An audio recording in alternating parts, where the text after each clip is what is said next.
আজকের লেকচারে আমরা বিভিন্ন ধরনের জেনারেটিং স্টেশন নিয়ে আলোচনা করব। তো বিদ্যুৎ যেহেতু আমরা ব্যবহার করব এবং প্রতিনিয়ত ব্যবহার করি, তাহলে আমাদের বিদ্যুৎ আগে উৎপাদন করতে হবে। ঠিক আছে? তো আমরা ইলেকট্রিসিটি জেনারেট করি বিভিন্ন ধরনের জেনারেটিং স্টেশনের মাধ্যমে। যেমন স্টিম পাওয়ার স্টেশন আছে, নিউক্লিয়ার পাওয়ার স্টেশন আছে, হাইড্রো ইলেকট্রিক পাওয়ার স্টেশন আছে, গ্যাস টারবাইন পাওয়ার স্টেশন আছে, ডিজেল টারবাইন পাওয়ার স্টেশন, তারপরে nuclear power station, solar, wind, বিভিন্ন ধরনের পাওয়ার স্টেশন আছে। তো এর মধ্যে পপুলার একটা পাওয়ার স্টেশন হচ্ছে স্টিম পাওয়ার স্টেশন, ঠিক আছে, অথবা থার্মাল পাওয়ার স্টেশন, অর্থাৎ কয়লা ভিত্তিক বিদ্যুৎ কেন্দ্র। তুমি যদি পুরা ওয়ার্ল্ডের একটা স্ট্যাটিস্টিক্স দেখো যে যে পরিমাণ বিদ্যুৎ কেন্দ্র ওয়ার্ল্ডে আছে, তার মধ্যে কোন বিদ্যুৎ কেন্দ্রটা সবচেয়ে বেশি সংখ্যক আছে, সেখানে তুমি দেখতে পাবা যে কোল পাওয়ার প্ল্যান্ট সবচেয়ে বেশি। কয়লা সহজে পাওয়া যায়, ঠিক আছে, এবং খরচ মোটামুটি কম হয়, যদিও পরিবেশ দূষণ করে, কিন্তু কষ্টের দিকে চিন্তা করে, তার যে প্রাইমারি যে ম্যাটেরিয়াল আমাদের প্রয়োজন তার দিকে চিন্তা করে কোল পাওয়ার প্ল্যান্টটা অনেক পপুলার। ঠিক আছে, তাহলে কিভাবে একটা কোল পাওয়ার প্ল্যান্ট কাজ করে সেটা আমরা আজকে দেখব।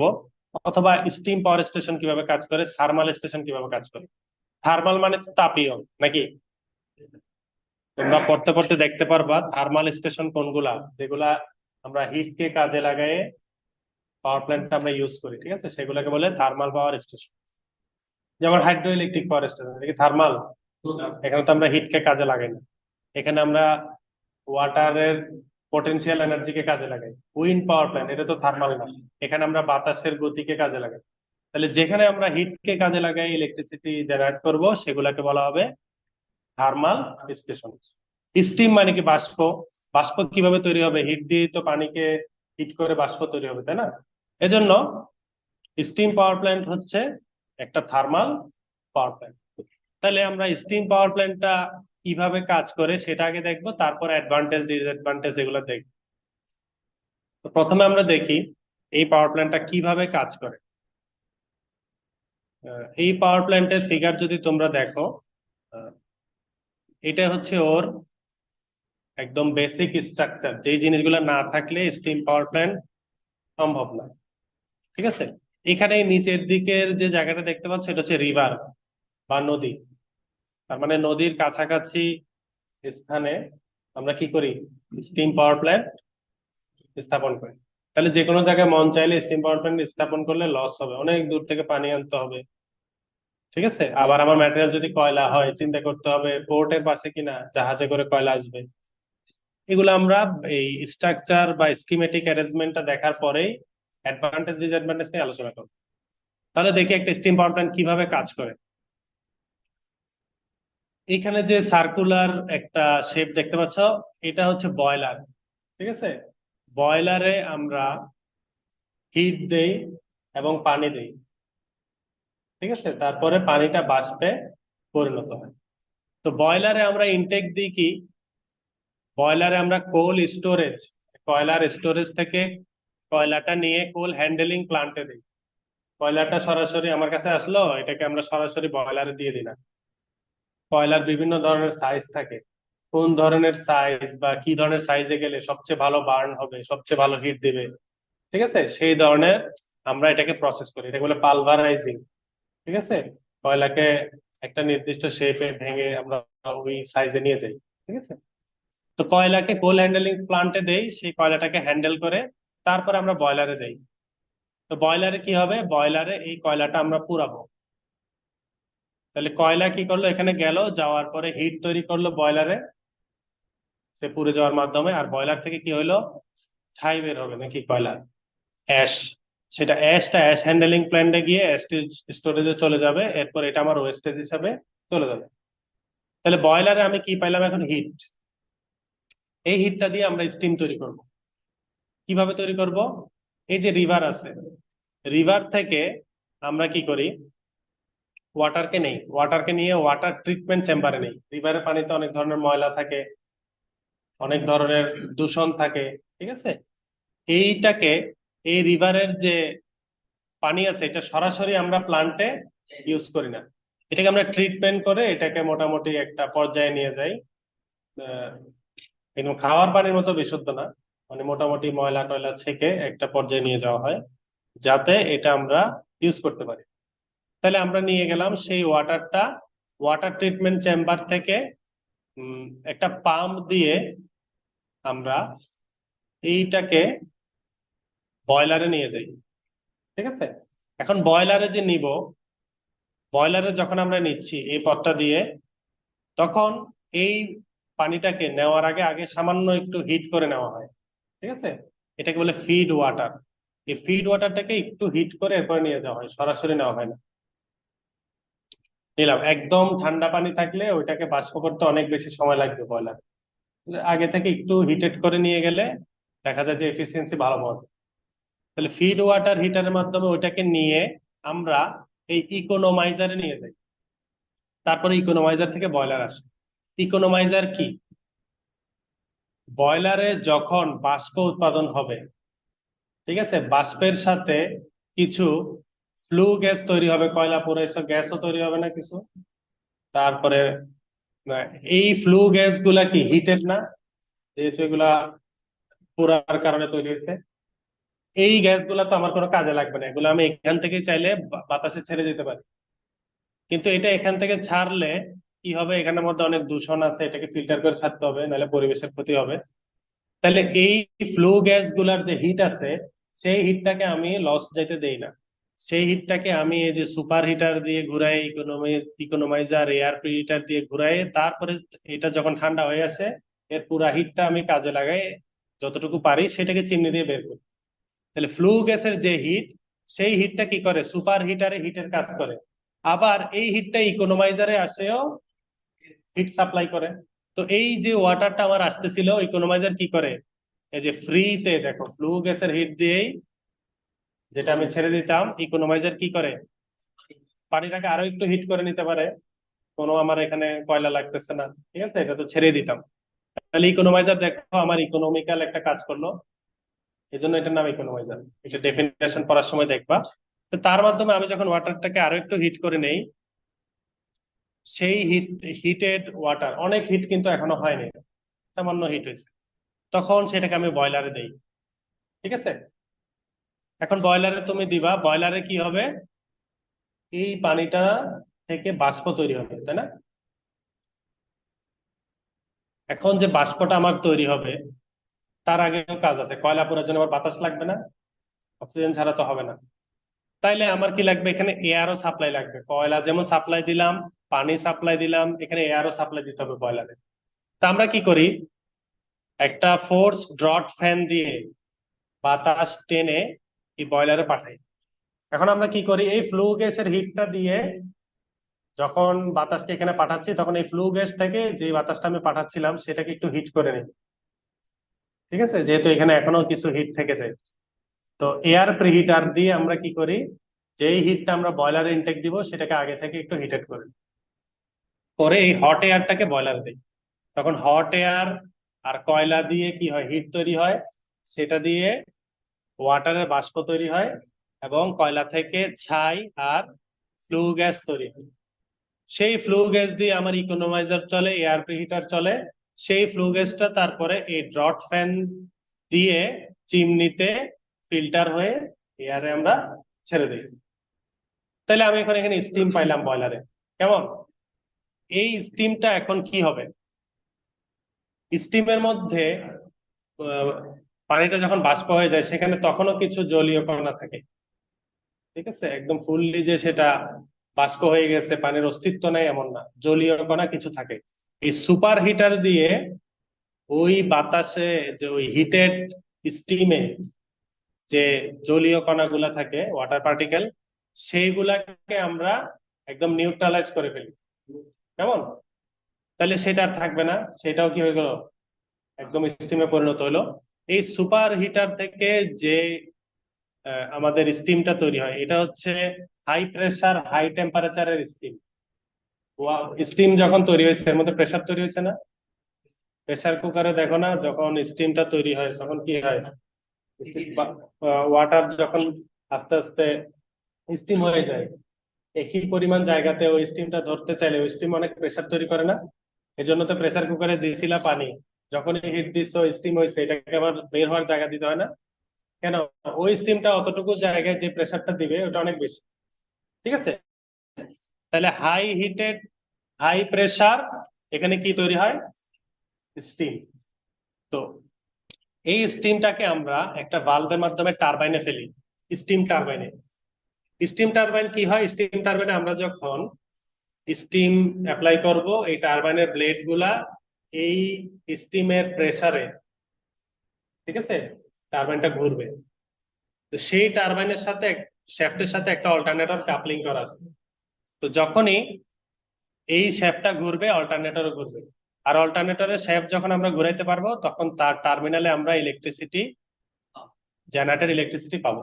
আর অল্টারনেটর এমনি এমনি চলে না, এটাকে এক্সটার্নালি এক্সাইট করা লাগে, এই জন্য তার একটা এক্সাইটার থাকে। ঠিক আছে, তাহলে কি হলো, টারবাইনটা ঘুরলো।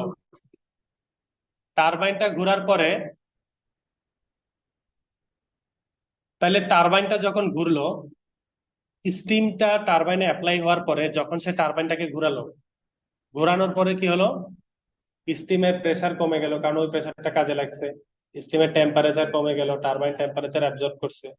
তাহলে ওই স্টিমটা ফাইনালি লো প্রেসার লো টেম্পারেচারে একটা স্টিমে পরিণত হলো টারবাইনের শেষ প্রান্তে আসতে আসতে। অনেক পাওয়ার প্ল্যান্টে এই লো প্রেসার লো টেম্পারেচার স্টিমটাকে দিয়ে আবার সেকেন্ডারি আরেকটা টারবাইনও ঘোরানো হয়, ওইটা দিয়েও কিছুটা বিদ্যুৎ পাওয়া যায়। ঠিক আছে, আরেকটা সাইকেল করা হয় আর কি। এই যে এখান দিয়ে যে স্টিম আসতেছে, এটাও স্টিম না? তো সেকেন্ড তুমি এখানে যদি একটা টারবাইন দাও, ওইটা দিয়েও একটা কিছু একটা এনার্জি জেনারেট করা যাবে না? তো ওইটাও করা হয় কিছু কিছু পাওয়ার প্ল্যান্টে। এটা যেহেতু বেসিক স্ট্রাকচার, আমরা একদম বেসিকটা দেখতেছি। তাহলে পাওয়ার প্ল্যান্টে যে একটাই টারবাইন থাকবে এমন কিন্তু না, অনেক থাকতে পারে। আচ্ছা, এই যে এক্সস্ট স্টিমটা থাকে ফাইনালি, সেই স্টিমটা অ্যাকচুয়ালি কি ওয়াটার থেকে তৈরি না? ওয়াটার থেকে স্টিম বানাইছো, স্টিমটাকে চাইলেও আবার কি ওয়াটার বানাইতে পারবা। তাহলে এই স্টিমটাকে আমরা কন্ডেন্সারে দেই। ঠিক আছে, সেই কন্ডেন্সারটা এখানে সার্কুলারলি, স্টিমটা এখানে ঘুরে ঘুরে, এখানে কুলিং টাওয়ার আছে। কুলিং টাওয়ারে এই যে নদীর পানি আছে, সেই পানির সাথে এই স্টিমটা হিট এক্সচেঞ্জ করে কি করা যায়, ঠান্ডা করা যায়। তা ঠান্ডা করলে স্টিমটা আবার কি হয়ে যায়, এদিকে ওয়াটার হয়ে যায়। ওয়াটার হয়ে এসে সার্কুলেটিং পাম্প দিয়ে আবার কন্ডেন্সার আসে, এভাবে আমরা ঘুরে ঘুরে তাকে ঠান্ডা করতে পারি। ওই আগের পানিটাই, নদী থেকে বারবার পানি তুলে শেষ করে বাষ্প করে ছেড়ে দিচ্ছি না। নদীর পানি তো তাহলে একটা রেট কমে যাবে, তাই না? সব এভাবে যদি পাওয়ার প্ল্যান্ট বানায় পানি নেওয়া শুরু করো, তাহলে এই স্টিমটাকে আমরা কি করি, আবার পানিতে পরিণত করি। এই তো, এটা তো ট্রিটমেন্ট করা, এটা তো আর ট্রিটমেন্টও করা লাগতেছে না। নদীর পানি তুলে ট্রিটমেন্ট করা লাগতো, আবার এটা আমি যদি বাতাসে ছেড়ে দিতাম, স্টিম চলে যেত। নিছিলাম নদী থেকে, নদীর পানিতে আমি যে রেটে পানি নিচ্ছি, ওই রেটে যদি আমি নদীতে রিটার্ন না করি, নদীর কি হবে, গতিপথ চেঞ্জ হয়ে যেতে পারে। ঠিক আছে, মানুষের বাসা বাড়ি ভেঙে নিয়ে যেতে পারে, লার্জ কেসে আর কি, স্মলার কেসে না। তাহলে সেই যে ওয়াটারটা আবার আমার ওয়াটারে পরিণত হলো, এই ওয়াটারটাকে নিয়ে আবার আমি এই আরেকটা সার্কুলেটিং ওয়াটার পাম্পের মাধ্যমে এটাকে আবার এই ফিড ওয়াটার পাম্প দিয়ে ঘুরে আবার এখান থেকে ইলেকট্রিসিটি জেনারেট করতে পারি। ঠিক আছে, তাহলে এইটা হচ্ছে বেসিক স্টিম পাওয়ার প্ল্যান্টের ওয়ার্কিং প্রিন্সিপাল এবং স্ট্রাকচার।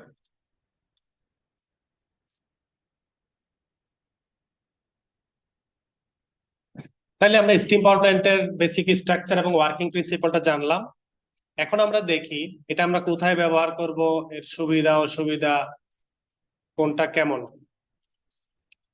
স্টিম পাওয়ার স্টেশনের সুবিধা হচ্ছে ফুয়েল কোয়াইট চিপ। এর যে ফুয়েল, যেমন কয়লা, এটা তুলনামূলকভাবে দাম কম। ইনিশিয়াল কস্টটা অন্যান্য বিদ্যুৎ কেন্দ্রের চাইতে কম।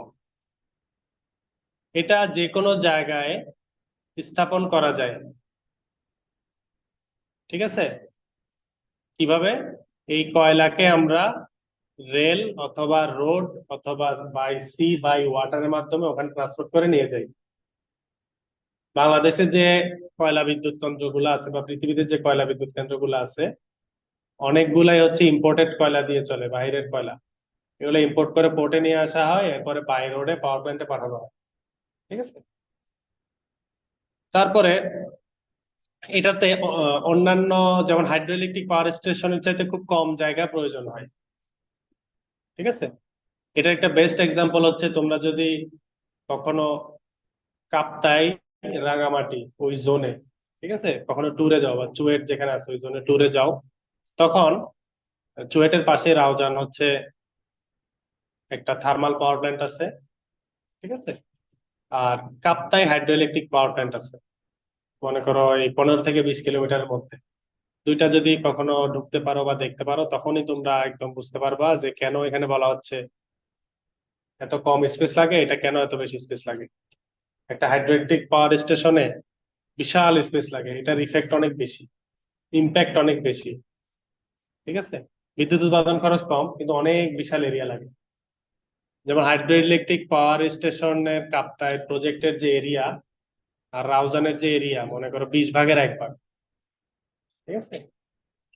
তো একটা পাওয়ার প্ল্যান্টের নাম হচ্ছে চিটাগং পাওয়ার স্টেশন, এটা হচ্ছে রাউজান চুয়েটের অপোজিটে আছে। আর একটা হচ্ছে Kaptai hydro electric power station বা কর্ণফুলী হাইড্রো পাওয়ার স্টেশন, এটা আছে কাপ্তাইতে, রাঙামাটি, জেলা রাঙামাটি। আর জেনারেশন কস্ট হচ্ছে কম ডিজেল পাওয়ার স্টেশনের চাইতে, এই স্টিম পাওয়ার স্টেশনের জেনারেটিং কস্ট কম। অসুবিধা কি? স্টিম পাওয়ার প্ল্যান্টের অসুবিধা হচ্ছে এটা বাতাসকে দূষিত করে, যেহেতু ফ্লু গ্যাস গুলা ছাড়তেছে চিমনিতে, ফিল্টার করে ছাড়লেও সেটা পরিবেশকে দূষিত করতে পারে, স্মোক তৈরি করতেছে, ফিউম তৈরি করতেছে। আর হাইড্রো ইলেকট্রিক পাওয়ার প্ল্যান্ট চাইতে এটার রানিং কস্ট বেশি। কেন? হাইড্রো ইলেকট্রিক পাওয়ার প্ল্যান্ট তো নদীর পানি ফ্রি আসতেছে নাকি, জ্বালানি খরচ নাই। এখানে কয়লা কিনে কিনে তোমার রান করা লাগতেছে। এটা আমরা অলরেডি দেখছি schematic arrangement on steam power station কি কি ছিল। কোল এন্ড অ্যাশ হ্যান্ডলিং প্ল্যান্ট ছিল, স্টিম জেনারেটিং প্ল্যান্ট ছিল, স্টিম টারবাইন ছিল, অল্টারনেটর, ফিড ওয়াটার, পাম্প বা চেম্বার, কুলিং অ্যারেঞ্জমেন্ট। এই 6টা মেইন অ্যারেঞ্জমেন্ট দিয়ে কিন্তু স্টিম পাওয়ার প্ল্যান্টটা আমরা এক্সপ্লেন করলাম। এগুলোর ব্যাখ্যাটা এখানে লেখা আছে, এগুলাই আমি এতক্ষণ তোমাদেরকে ব্যাখ্যা করছি। কোল এন্ড অ্যাশ হ্যান্ডলিং প্ল্যান্ট কি করে, তারপরে স্টিম জেনারেটর প্ল্যান্ট কি করে, বয়লার কি করে, সুপার হিটার, ইকোনমাইজার কি। ঠিক আছে। এটা তোমরা এখান থেকে একটু রিডিং করে নিলেই ক্লিয়ার হয়ে যাবে। এখন কোথায় আমরা স্টিম পাওয়ার প্ল্যান্ট স্থাপন করতে পারবো? Choice of site for steam power station. Supply of ফুয়েলটা আমাকে দেখতে হবে। আমি যদি কয়লা খনির পাশে স্থাপন করতে পারি বেশি লাভ হবে, আর যদি দূরে স্থাপন করি তাহলে ট্রান্সপোর্ট কস্ট আমার মাথায় রাখতে হবে। আমি যদি একদম জঙ্গলের ভিতর গিয়ে কয়লা বিদ্যুৎ কেন্দ্র করি, আশেপাশে নদী নাই, রোড নাই, তাহলে তো পারবো না। এখানে কয়লা আনবো কিভাবে? যে কোনো জায়গায় মন চাইলেই করলে হবে না, একটা চিন্তা করতে হবে কোথায় এটা স্থাপন করা যাবে। ওয়াটার অ্যাভেলেবিলিটি খুবই ইম্পর্টেন্ট, যেহেতু স্টিম পাওয়ার প্ল্যান্ট ওয়াটার সোর্সের পাশে হইতে হবে, তাই না? ওয়াটার সোর্সের যত কাছে হবে তত সুবিধা। ওয়াটার সবসময় অ্যাভেলেবল থাকে কিনা, মনে করো এমন নদীর পাশে করছো এটা এক সিজনে পানি থাকে আরেক সিজনে পানি থাকেই না, তাহলে ওই সিজনে প্ল্যান্ট বন্ধ রাখতে হবে। ঠিক আছে। ট্রান্সপোর্টেশন ফ্যাসিলিটি খুব ভালো থাকতে হবে, যেটা অলরেডি বললাম। তুমি যেহেতু এটা স্থাপন করবা, এখানে ভারী ভারী মেশিনারি নিতে হবে, প্রতিনিয়ত কয়লা নিতে হবে, ট্রান্সপোর্ট ফ্যাসিলিটি ভালো হতে হবে ওখানে। ওই জায়গায় জমির দাম কেমন, এটাও একটা ফ্যাক্টর। তোমার যেহেতু একটা এরিয়া লাগবে, ওই এরিয়াতে জমি কিনলে কেমন দামে কিনা যাবে, কোথায় কিনলে কম হবে। ঠিক আছে, কিছু কনসিডারেশন বিষয় আছে। লোড সেন্টারের কাছে হলে ভালো, অর্থাৎ যেখানে ঘন লোড আছে। এমন একটা এরিয়া করলা এখানে অনেক বেশি লোড, তাহলে এখানে উৎপাদন করছো, এখানেই গ্রাহকরা ইউজ করতে পারলো, এটা ট্রান্সপোর্ট ট্রান্সমিশন করা লাগলো না। পপুলেটেড এরিয়া থেকে কেমন ডিস্টেন্স, এটাও ইম্প্যাক্ট করে, নাহলে তো এটাকে আবার ট্রান্সমিশন ডিস্ট্রিবিউশন করে অন্য জায়গায় বিদ্যুৎ নিয়ে যেতে হবে। তো এই হচ্ছে আমাদের স্টিম পাওয়ার প্ল্যান্টের আলোচনা। স্টিম পাওয়ার প্ল্যান্টের ইফিসিয়েন্সি, দক্ষতা। একটা আছে থার্মাল এফিসিয়েন্সি। থার্মাল এফিসিয়েন্সি কি? তুমি যেহেতু হিট থেকেই পরে স্টিম পাচ্ছ, ওইটা থেকে তারপর আবার ইলেকট্রিক পাচ্ছ, তাহলে একটা থার্মাল এফিসিয়েন্সি হবে না? কতটুকু হিট জেনারেট করলাম, এর মধ্যে কতটুকু হিট কাজে লাগলো, কিছু হিট লস হয়ে যাচ্ছে, দেখছো না? ওই যে স্টিম, ওইদিকে heated steam low pressure turbine থেকে বের হয়ে গেল, ওটা লস। ফ্লু গ্যাসেও কিছু হিট থাকতে পারে, ওইটাও লস। তাহলে উৎপাদিত হিটের সবটাই তো আমার ব্যবহার হয়নি প্লান্টে। উৎপাদিত যে জেনারেটেড হিটের কত পার্সেন্ট আমার বিদ্যুৎ উৎপাদনে কাজে লাগলো, সেটাই হচ্ছে থার্মাল এফিসিয়েন্সি। ঠিক আছে? তাহলে heat equivalent to mechanical energy transmitted to turbine shaft. Turbine শ্যাফটে কতটুকু মেকানিক্যাল এনার্জি অ্যাপ্লাই হয়েছিল, আর কয়লা পোড়ানোর ফলে কতটুকু হিট তৈরি হয়েছিল, এই দুইটা হিটের অনুপাতই কি থার্মাল এফিসিয়েন্সি? আচ্ছা, ওভারঅল এফিসিয়েন্সি কি? তুমি যে ইলেকট্রিক্যাল আউটপুটটা পাইছো, সেই আউটপুটটা ডিভাইডেড বাই কয়লা পোড়ায় যে হিটটা উৎপাদন হয়েছিল সেটা, অর্থাৎ একদম লাস্ট স্টেজের আউটপুট আর ফার্স্ট স্টেজের ইনপুট। এবং তো লাস্ট স্টেজে কি ছিল? ইলেকট্রিক আউটপুট ছিল। তো যেহেতু হিটে ক্যালকুলেট করবা দুইটাই, তাহলে এই ইলেকট্রিক আউটপুটটাকে হিটে কনভার্ট করে দেখতে হবে কত জুল কিলো জুল আসে, আর আহ, কয়লা পোড়ায় কতটুকু হিট পাইছো সেটাও কি হবে, সেটা তো হিটই আসলো ইউনিটটা। তাহলে দুইটার অনুপাতই ওভারঅল এফিসিয়েন্সি। তো ওভারঅল এফিসিয়েন্সি কি? Thermal efficiency into electrical efficiency, দুটো এফিসিয়েন্সি গুণ করলে ওভারঅল এফিসিয়েন্সিটা পেয়ে যাবো। তাহলে আমরা ওভারঅল এফিসিয়েন্সি সরাসরি ফর্মুলাটা এখানে দেখলাম। আর ইলেকট্রিক্যাল এফিসিয়েন্সি কি হবে? ইলেকট্রিক্যাল আউটপুট যেটা পাইছো, ঠিক আছে, আর ওই টারবাইন শ্যাফট অল্টারনেটরের শ্যাফটে যে পাওয়ারটা ইনপুট হয়েছে, সেটা হবে কি ইলেকট্রিক্যাল এফিসিয়েন্সি, ওই দুটার অনুপাত। গেল। ইকুইপমেন্ট গুলো নিয়েও আমরা আলোচনা করছি, steam generating equipment, condenser, prime mover, water treatment plant, electrical equipment কি কি আছে, এগুলো সব আমরা স্ট্রাকচারের মধ্যে অলরেডি দেখে ফেলছি।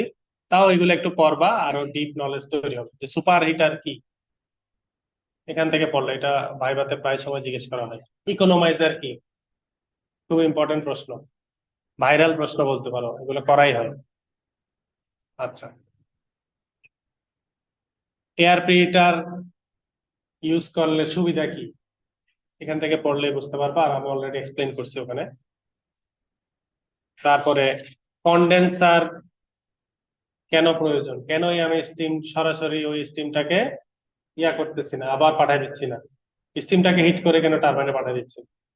ঠিক আছে, সেই ব্যাখ্যাটাও এখানে পাওয়া যায়। কন্ডেন্সারের প্রয়োজনীয়তা কি, এটা কিভাবে কাজ করে। আর প্রাইম মুভার কি? প্রাইম মুভার তো আমরা বললাম, যেটাই অল্টারনেটরকে ঘোরায় সেটাই প্রাইম। এই প্লান্টের ক্ষেত্রে টারবাইন অল্টারনেটরকে ঘোরাচ্ছিল, স্টিম টারবাইন, এই জন্য এখানে স্টিম টারবাইনটা হচ্ছে প্রাইম মুভার। ঠিক আছে? তাহলে কি কি ধরনের টারবাইন আছে? Impulse turbine, reaction turbine. ঠিক আছে, এগুলো সম্বন্ধে এখান থেকে একটু পড়বা। ওয়াটার ট্রিটমেন্ট প্লান্ট কি করে? ঠিক আছে, ওয়াটারকে বলছে দেখো সফটেন্ড করে।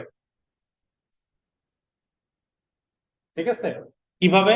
ওয়াটার ট্রিটমেন্ট প্ল্যান্ট অ্যাকচুয়ালি একটা কেমিক্যাল প্রসেস, কিছু কেমিক্যাল অ্যাপ্লাই করার পরে ওয়াটারকে সফট করে তার পার্মানেন্ট হার্ডনেসটা দূর করা হয়।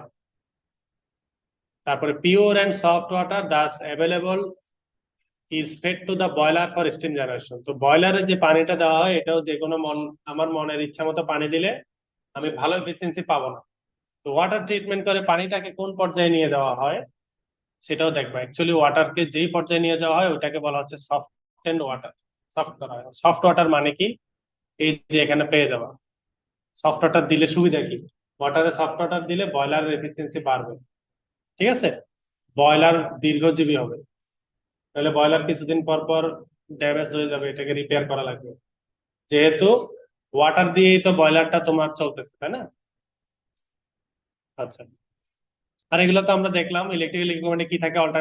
অল্টারনেটর কে জেনারেট করার জন্য, ইলেকট্রিক জেনারেট করার জন্য একটা এক্সাইটার লাগবে, তাই না? ট্রান্সফরমার কি করবে?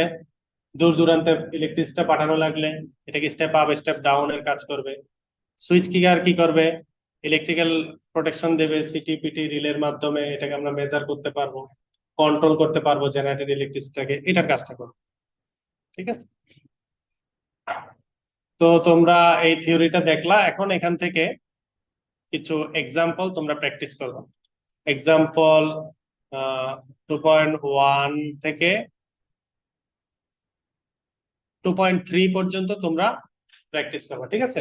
সব হচ্ছে এফিসিয়েন্সির ফর্মুলা, জাস্ট একটাকে আরেকটা দিয়ে ভাগ, এই ধরনের ফর্মুলা, এখানে কঠিন কিছু নাই। একটু প্র্যাকটিস করলে তোমরা ক্লিয়ার হয়ে যাবে। তো আমরা এই বইটা হচ্ছে ভিকে মেহতার প্রিন্সিপাল অফ পাওয়ার সিস্টেম বইয়ের আমরা চ্যাপ্টার 2 থেকে ফার্স্টের কিছু আর্টিকেল দেখলাম।